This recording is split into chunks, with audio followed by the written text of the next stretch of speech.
పిచ్చి అరచెట్టు పార్ట్ 1. ఈరోజు మంచి హారర్ స్టోరీ ఒకటి విందాం. అది ఒక చిన్న గ్రామం, ఎప్పుడూ ప్రశాంతంగా ఉండేది.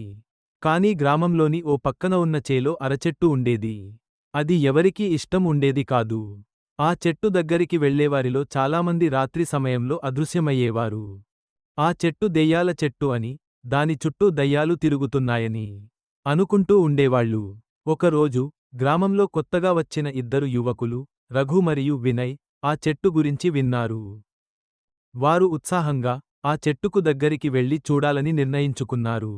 అందరూ అనుకుంటుంది నిజం కాకపోవచ్చు, భయపడటం ఏమిటి అని రఘుతో వినయ్ అన్నాడు. వినయ్ ఒప్పుకున్నాడు. రాత్రి 12 సమయంలో ఇద్దరు చెట్టు దగ్గరకి వెళ్లడానికి సిద్ధమయ్యారు. అర్ధరాత్రి, చీకటి అందర్నీ చుట్టుకుంది. రఘు, వినయ్ ఇద్దరూ టార్చ్ లైట్లతో ఆ చెట్టు దగ్గరికి చేరుకున్నారు. ఆ చెట్టు వింతగా మెరుస్తోంది. ఏం జరిగిందో చూడాలి అని రఘు ముందుకు వెళ్లాడు. చెట్టు ఎత్తుగా, ఆకాశాన్ని తాకుతున్నట్లు కనిపించింది. అయితే చెట్టు దగ్గరికి దగ్గరవుతున్న కొద్దీ వింత శబ్దాలు వినిపించాయి. ఆకులు గాలిలో తగిలే శబ్దం, గణగణలాడే కంటివిప్పులు మూసుకుపోయేలా చేసే శబ్దాలు వినిపిస్తున్నాయి. చెట్టు దగ్గర అడుగులు వేస్తున్నప్పుడు నేల చలిస్తుంది. వినయ్ గమనించాడు. అక్కడే ఉన్న రఘు కాళ్ళు చెట్టుకి దగ్గరగా కదలడం ప్రారంభించాయి.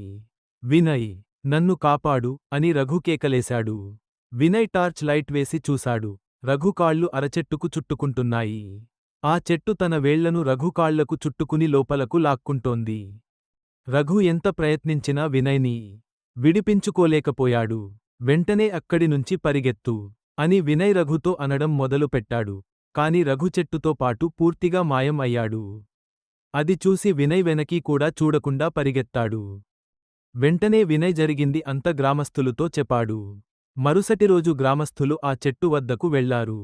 అక్కడ రఘు కనిపించలేదు. కాని అక్కడ కొత్తగా పెరిగిన అరచెట్టు పొద ఒక్కటి కనిపించింది. దాని ఆకులు వింతగా చీకటిలో మెరుస్తున్నాయి, అదో హెచ్చరికగా.